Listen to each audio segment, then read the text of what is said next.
What's up, guys? Continuing the rating climb, we're 1182. So we're going to go until we get past 1200 for this video. And we're playing a 1208 who's playing the center game. So we're going to go ahead and accept it.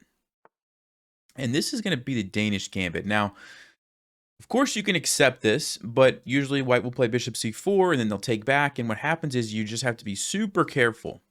And so what I like to do instead of accepting the Gambit usually is just play d5. This is kind of a pretty common principle. If your opponent plays the move c3, d5 is usually a pretty good idea, because a lot of times the problem with d5 is that they take, you take, and your queen gets attacked. But when their pawn's on c3, they can't go there, right? So if this were to happen, I would just simply take. So that's why I like to play d5. Now this capture here allows me to simply take on e4, which I think I will just go ahead and do that.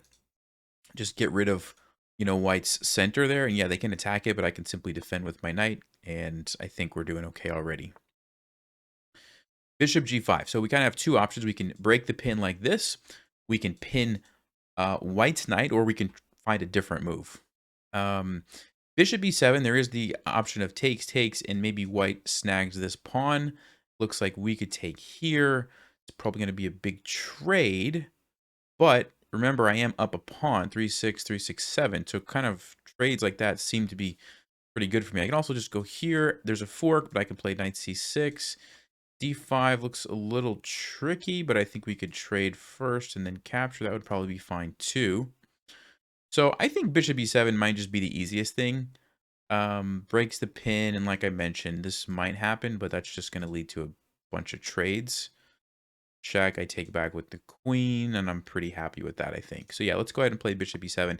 And I like that this move gives me the option to castle right away. So a lot of times in these open games, castling early is a very big deal. And so let's go ahead, recapture here. Okay, so we are seeing the line that I mentioned. I think I will just take here on d4.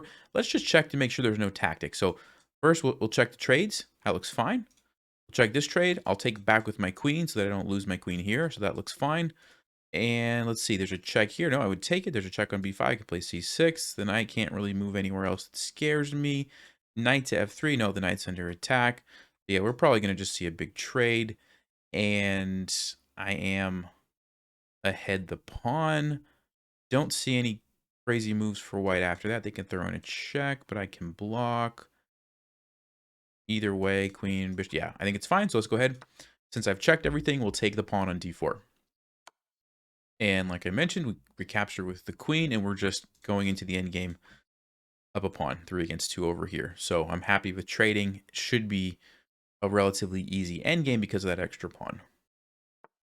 It's kind of tempting because it looks like a free pawn. But if I'm going to take this, I have to be, very careful because I haven't castled yet. So I don't really know if it's worth it. And yeah, I might be able to get away with it, but even after just something like, yeah, maybe rook b1, I have check here. So I could probably take that pawn if I wanted.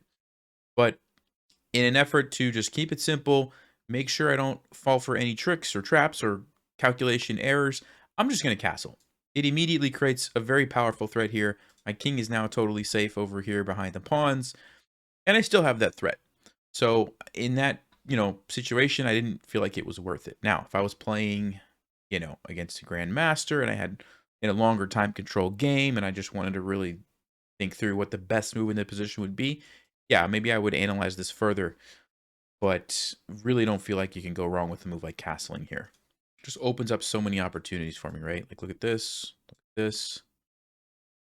The fact that my king can't be checked anymore just immediately removes all the tactics that white might have potentially had. Okay, so now I'm, leaning a little more towards maybe taking the pawn because my king is safe. Now I do have some development to complete. So it is a big question of, is it worth the pawn or should I just continue developing? Maybe even, attack the queen is an idea. So, I mean, let's just see what's good. White's probably either in a castle or play maybe like rook b1. Rook b1, probably go back, then they castle. I think I still have time to defend and develop my pieces because white doesn't have any immediate threats or weaknesses. I think I will take the pawn. But yeah, I mean, maybe just developing is actually the better move. It'll be interesting to see what Stockfish says. So I'm going to go ahead and take the pawn. And see what white has in store. I'm just guessing probably castling or rook b1. Yeah, okay. Rook b1, we've got it defended right now because the bishop is here. So I could set up my pieces like this, b6 and c5, and try to put my bishop here. The issue with that is I have to watch out for things like this. It looks like I have c6. I could probably do that. The other way would be to just leave the bishop for now, get my knight out, and then bring it out later after I maybe move my queen off of the b file. Could also relocate the knight over like this.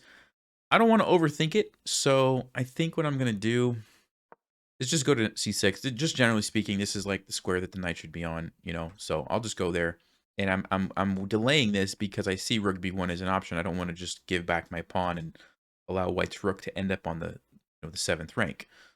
So we'll just delay that for another move.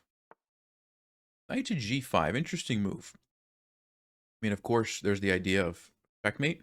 But what I might do is just chase it away with h6. Nice thing about h6 is that it gives my king a place to go to, so I don't have to worry about any back rank mate ideas in the future. So kind of thinking ahead there. Doesn't really create too many weaknesses for me. I mean, a little bit along the light squares, but once that knight has to move, I don't really see how white's going to attack further. So I think I will just play h6 before white can start creating those checkmate threats that I have to deal with. If the knight goes back to where it came from, I basically got this move for free, which is kind of a useful move. And so I'm happy with that. The knight comes over here. I think bishop f5 would be a nice way to develop and attack at the same time. And we have a disconnection. All right. Basically, what I think was going to happen was the knight retreated. I probably was going to develop this maybe to f5 because it stops the rook b1 idea. And then I was going to bring my rooks over, try to trade off some pieces, go into the endgame, and because I have these 2 extra pawns, it was probably going to be a pretty easy win. Okay, unfortunately, we don't get to see how it plays out. 1191. Let's play. Actually, let's check the game view. I'm actually curious on that pawn capture there. All right, so we played pretty well. So it looks like I probably made the right decision, but let's just verify that. So I'm curious about this moment right here. When I castle, yeah. So the computer does say slightly better to take the pawn. But castling is so close. Castling is so close. They're like almost equal. Yeah. So, you know, if there's 2 moves that are very, very similar like this, I'm definitely going to choose the one that keeps my king safe, right? That's a no-brainer for me, rather than be greedy and grab the pawn. And then we can take it next move, and yeah. All right, cool. Play one more game. Maybe 2 more, actually. Probably 2 more to get us over 1,200. Okay, 1215. We'll get 9 points. Oh, this will put us exactly at 1,200. How about that? All right, assuming we win, of course. Let's play d5. And, knight to c3. So I think knight f6 is good. Kind of stops e4. And a lot of times c5 is kind of a good way to attack the center. We don't have to do that right away. We can also maybe develop the bishop or do something else. But I think I will just play c5. It's, you know, lets out the queen, puts pressure on the pawn. A lot of times it's better to put your knight on c6 behind your c-pawn, because once you developed it there, you can't play it later if you want to, right? So let's go ahead, knight to c6. And of course, you know, it's not really a free pawn. Usually if white takes that, we're going to get it back in the future pretty quickly after we push our pawn and take it back like this. I'm not really worried about that. All right, so I'm thinking bishop g4 looks pretty good. We pin the knight, threaten to play e5, and just get a huge center. And because white's already moved the bishop out, it's kind of hard for them to block the pin unless they're willing to waste a move by going back. Now they can also play h3 and g4, but then that weakens the king side. I think we would be okay with. So with all that in mind, bishop g4. One of the things about bishop g4 that you sometimes have to watch out for is that this pawn is weak. So like moves like queen b3 could be annoying. But in this case, white hasn't pushed that pawn forward. And so we don't even have to worry about that. Okay, so they do castle. So I am going to ask myself the question, can I take this pawn? So takes, because now that the knight is pinned, it can't take me back. However, what happens on check? We would just take it. Looks fine. So I believe that's a mistake, and we can just win a pawn here. Now, there is one thing that I'm thinking through here is right now this bishop is stuck. It's not a very good bishop for white. As soon as I take this, then this bishop now can come out, you know, and it also opens up the e file. and I have not castled. So it's a little bit risky to do this. Now, the other thing is I'm also going to get some pressure on this knight, which is kind of nice. Because if I'm able to, let's just say bishop e2, for example, and I can just trade off a bunch of stuff, so like takes and takes and takes, after I get my pawn, then I could play e6, bring my bishop out castle, and I think I would be fine. But I just want to, point out, you have to be careful just grabbing pawns like this, even if they're free pawns, which this one looks like it is, because if I get attacked and checkmate, it doesn't matter that I got an extra pawn, right?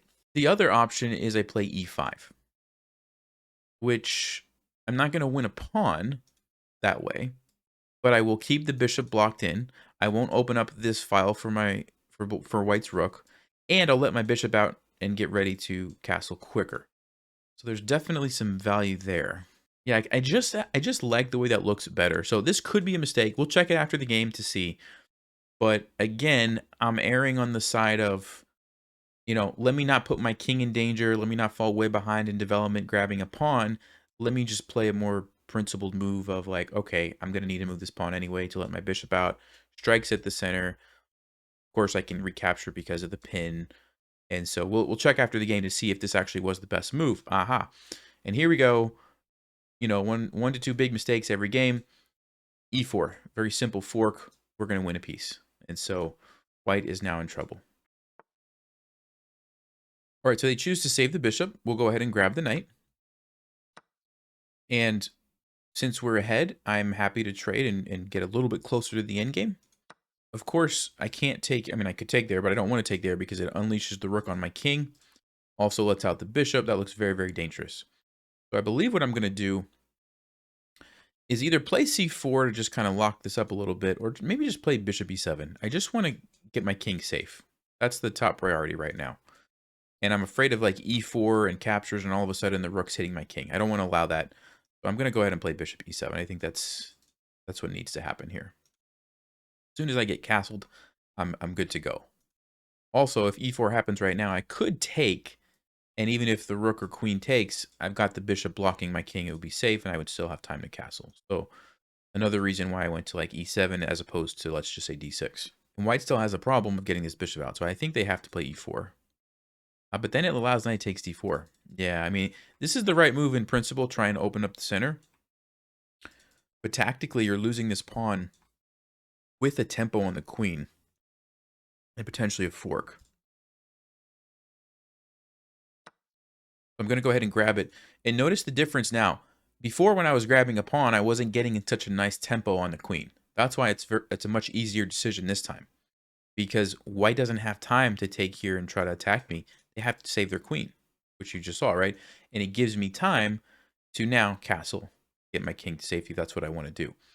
Let's see. We could take knight takes, queen takes. Then I wouldn't be able to castle because my bishop. So I don't think I want to go for that route. I could just take one time and then castle. If I castle right away, it does allow this. It's not really a big deal. Probably just, I don't know, then takes. I lose my bishop. So maybe I will take one time and then castle. Yeah, I think that's the way to do it. Stops any ideas of this pawn pushing forward or getting into trouble. There's no checks because my knight's controlling. Yeah, so we'll take one time.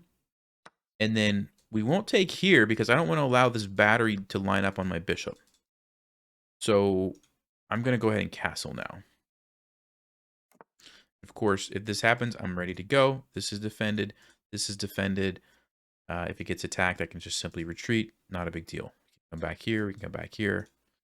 And we're doing just fine. Okay, so I am going to pay attention, right? I don't want to make a blunder here, like move this knight somewhere and get checkmated. So I have to watch out for that. But, I may even just play h6 right now. Just get rid of the knight while I have it defended. Then I don't have to worry about it anymore. Just scanning if there's any other moves that make more sense. Rook e8 also could be played. But yeah, I think, no reason to just leave that checkmate threat there. Why not just get rid of it now? Okay. So what do I want to do? Well, I want to activate the pieces that are not doing anything. Probably rook to e8 makes a lot of sense. I'm also scanning for tactics if my knight can move somewhere, get a fork, or do something. I don't see anything immediately, so I think simply bringing the rook over makes the most sense. And I'll probably bring the queen somewhere next, maybe here, here, or here, I don't know. And then this rook to d8. So I'm just positioning my rooks on the open files and continuing to try to improve the placement of my pieces. And at the same time, as I'm doing that, I'm looking for my opponent to make mistakes, right? Like if they, do something, I don't know, they move this queen so it's no longer defending here, I'll be ready to get the fork, something like that, be an example. So I said I was going to move the queen, but I'm also looking at moving the knight, like maybe here or here, to see if I can force a queen trade. Because if the queen moves like too far away, I'll just snag the bishop. It could just move here, here, here, though. Yeah, I don't think I can really force a queen trade that way. So maybe queen b6 attacks the pawn and also vacates the square for my rook. That seems pretty good. I think I will do that. This can happen next.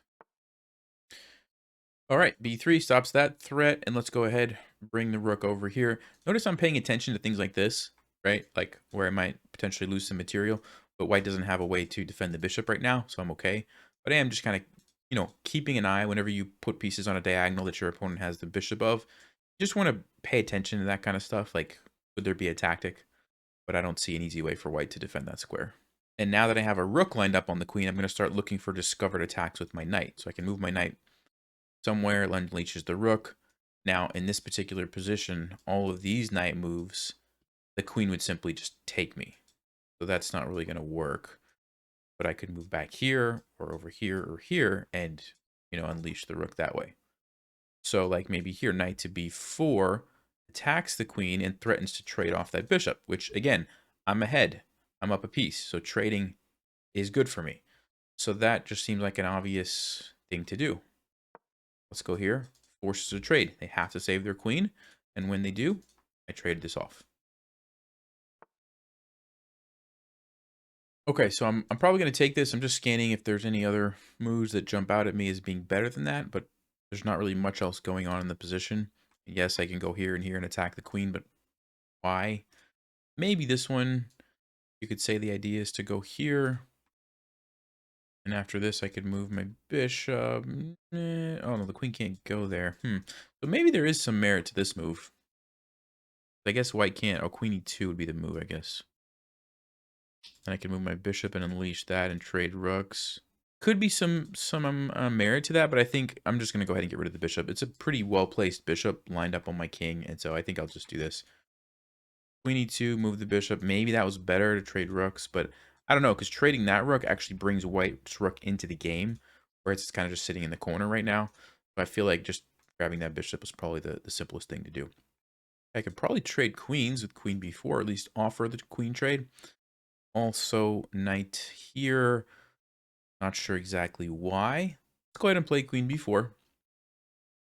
And if white doesn't trade, well, I'm advancing my queen, gaining control of a few more squares. I'm getting, some control over this, and so I think it makes sense. And of course, if they do trade, because of the piece that we won earlier, I'm very confident that the end game will go well for me. Okay. All right. So we have a threat here. Maybe we play bishop d6, unleash this guy. Yeah, that seems pretty good, right? So let's go ahead, go here. And if white takes me, I simply recapture. If not, I'm threatening to take that. They could move, but I'm slowly but surely kind of repositioning my pieces, gaining a little bit more space with each move. Also, we were kind of taking out the knight from the game. The knight doesn't really have a way to re-enter the game right now. Notice it can't go anywhere. And so it seems pretty good for me. Okay. Bishop e5 looks like it forces a rook trade. Also, again, brings one of my pieces a little bit more forward. It's a very tiny improvement, but it's still an improvement. And I believe we're going to see a trade here. Okay, they move that. It's fine. But now I will go ahead and trade. Queen g4 or queen e4. Bishop somewhere. Maybe even bishop here. Kind of shuts down the rook. Threatens checkmate. That looks pretty powerful. There's no fork because I would just take it. So yeah, bishop d4 looks like a good move. So here's the immediate threat, checkmate, that white has to deal with. I've also shut out their rook. A lot of times, bishops defended by pawns are a good place for your bishops because everybody is defended and you just don't have to worry about it. The only thing that I might have to worry about is c3, but I'm kind of already got that controlled. Okay, so they don't see the checkmate threat. Kind of typical, right? In this 11-1200 range, they miss some of these big mistakes every so often, and I was ready for it. And now we have a checkmate. So this will put us at 1200. 1200 exactly. And we'll go ahead and analyze this game again and check that pawn capture in the opening. I want to see for my own curiosity if it was the right decision to take it or not. All right, it's a good game to our opponent, 1200. Game review. We did have a blunder in there, it looks like. And a miss. Okay, so let's see what the miss was, first of all. It was e5. Okay, so yeah, I'm going to guess that they wanted us to, the computer wanted us to just take. Let's see. So bishop g4 castles. Yes, and not a bad move. The position is still pretty equal after this, but the computer did want us to go for this line. So takes, jump in with the knight because it is a free pawn. And, you know, what I was thinking, what I was showing you guys was it unleashes the bishop. It unleashes the rook. And I just didn't want to get into trouble. Now, I didn't see a way immediately to get into trouble, but I don't know. I just felt like it was safer the way that I played it. But Stockfish says, no, this was totally fine. And this is, you know, this would have been great. So in hindsight, of course, with the engine telling me it's fine, it's easy to say, oh, yeah, I should have played that. But I don't really regret the move that I played, right? Like, I don't regret this move, even though Stockfish is saying it's a miss, because I felt like it was much safer. Even if he takes e5 takes, Stockfish is saying bishop e5 check. I probably was just going to go back, and then I don't know what's going to happen. Yeah, the game goes on, but here I can play bishop e7, castle. I feel pretty safe. So anyway, hope that helps. And I'll see you guys next time as we continue to go up from 1200. Thanks for watching. Stay sharp, play smart, and take care.